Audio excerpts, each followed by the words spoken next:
Assalamualaikum Pak. Waalaikumsalam nak, duduk nak. Ya, Eh, Selamat siang nak Rifki. Bagaimana kabarnya hari ini? Alhamdulillah baik Pak. Bapak sendiri bagaimana kabarnya? Alhamdulillah, Bapak juga baik. Tadi nak Rifki ini di kelas belajar apa? Tadi itu saya belajar matematika sama biologi Pak. Oh, tadi pelajaran biologi dan matematikanya lancar. Alhamdulillah lancar Pak. Begini nak Rifki, apa yang mendorong nak Rifki ke ruangan ini? Apa nak Rifki butuh sesuatu? Saya itu Pak kesini karena ada yang ingin saya ceritakan Pak. Saya juga ingin meminta bantuan dari Bapak. Tapi saya tidak tahu mulai cerita dari mana. Saya takut orang-orang tahu apa yang saya ceritakan itu Pak. Kenapa takut nak Rizky? Justru guru BK itu memiliki kode etik. Salah satunya itu asas kerahasiaan. Guru BK sangat menjaga rahasia konselingnya. Jadi ketika nak Rizky ini bercerita dijamin aman. Kamu bisa mulai cerita dari yang kamu anggap mudah untuk diceritakan terlebih dahulu. Baik Pak. Untuk kelancaran proses konseling kita, nak Rizky, Bapak harap dapat lebih terbuka untuk menceritakan apa yang nak Rizky ini alami kepada Bapak, agar kita dapat tahu apa menjadi penyebab masalahnya dan sama-sama juga mencari solusinya. Baik Pak. Sebelum kita mulai, Bapak ingin menentukan kontrak waktunya. Saran Bapak untuk proses konseling berjalan dengan baik, kita bisa lakukan 3 kali pertemuan dalam 1 minggu dan masing-masing durasi pertemuannya itu sekitar 30 menit. Bagaimana pendapat Narifki ini? Saya rasa tidak masalah Pak, karena waktu istirahat saya juga selama 40 menit. Tapi apakah 3 pertemuan itu cukup untuk mendapatkan solusi dari masalah saya Pak? Jadi begini nak, jika dalam 3 pertemuan itu belum cukup untuk menyelesaikan masalah Narifki ini, Bapak bisa menambah sesi konselingnya di beberapa pertemuan lagi. Tetapi jika Narifki aktif dan terbuka, pasti penyelesaian masalahnya juga akan lebih mudah. Baik Pak, saya akan lebih terbuka untuk menceritakan apa yang saya alami. Baik, sebelum Bapak mulai, apakah posisi duduk Narifki ini sudah nyaman atau ingin berpindah tempat? Sudah nyaman Pak. Oh, jadi kalau sudah nyaman, mari kita mulai proses konselingnya ya.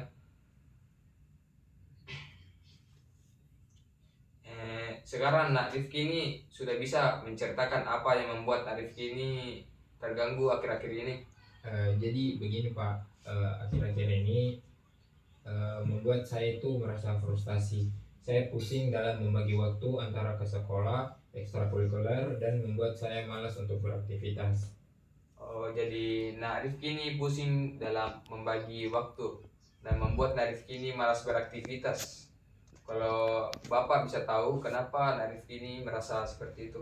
Jadi begini Pak, kurang maksimal dalam pelajaran fisika. Saya pusing dalam membagi waktu karena jadwalnya bertabrakan dengan latihan ekstrakurikuler. Dan buat pelajaran itu jadi menurun, buat saya beraktivitas Pak. Oh, Rifki kurang maksimal dalam pelajaran fisika. Rifki merasa pusing karena tidak dapat mengatur waktu dengan baik ya. Iya Pak, saya merasa kecewa pada diri saya sendiri karena saya merasa tidak memiliki kemampuan untuk membalanskan antara belajar dan ekstrakurikuler Pak. Jadi kamu merasa kecewa pada diri kamu sendiri. Baiklah, kita bisa lanjut cerita nak. Jadi begini Pak, setiap mata pelajaran fisika itu saya harus izin untuk latihan, dan akhirnya saya ketinggalan dari yang guru fisika saya paparkan. Dan saya tidak mengerjakan tugas yang ada karena teman saya juga tidak memberitahu jika guru tersebut memberikan tugas. Jadi, nah Rifki ini merasa kewalahan dalam mengerjakan tugas karena teman Rifki tidak beritahu bahwa guru telah memberikan tugas yang ada. Benar Pak, saya juga tidak tahu kenapa teman saya seperti itu. Rasanya nanti karena mereka itu seperti itu.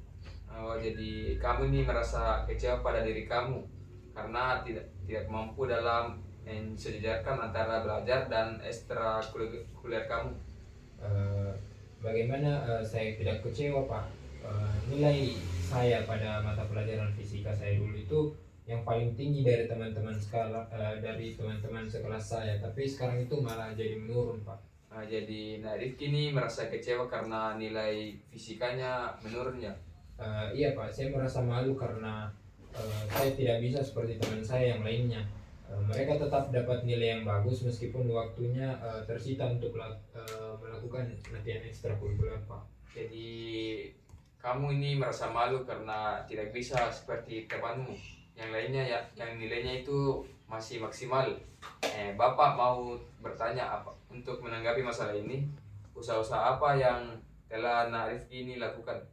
Untuk usaha yang saya telah lakukan itu tidak ada Pak. Eh, Berdasarkan permasalahan yang Rifki ceritakan dan berdasarkan keterangan Rifki, yang menjadi pokok permasalahan di sini adalah Rifki ini tidak dapat menyeimbangkan antara belajar dan ekstrakurikuler. Iya Pak. Jika diberikan kesempatan, apa yang Rifki ini akan lakukan? Kalau diberikan kesempatan Pak, saya mungkin akan belajar lebih baik lagi dan mengatur waktu dengan baik Pak. Ketika Rifki tahu cara mengatur waktu dengan baik, Tidak.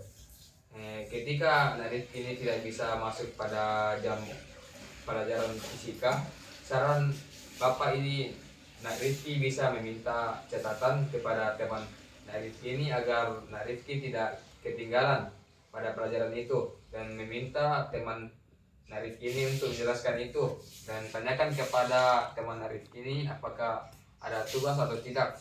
Dan ketika setelah itu di rumah Rifki itu dapat belajar. Baiklah Pak, saya akan mencoba melakukan langkah-langkah yang Bapak tadi berikan.